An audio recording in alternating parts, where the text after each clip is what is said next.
पण त्यासाठी म्हणून अनेक त्याग करावा लागतो.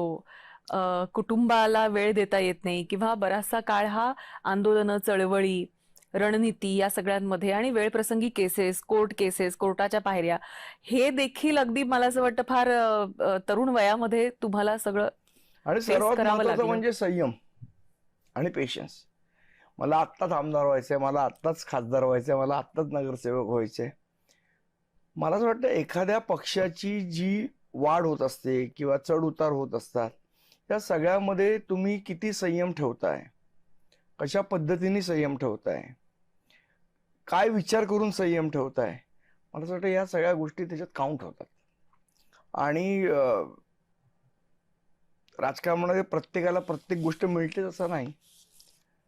शेवट हा नशिबाचा पण थोडा भाग आहे, संधीचा पण भाग आहे.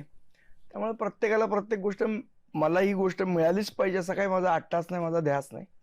पण काम करत राहणं, आणि मला निश्चितपणे खात्री आहे की जेव्हा तुम्ही काम करत असता त्याची पावती, पोचपावती लोक तुम्हाला देत असतात. खरंय.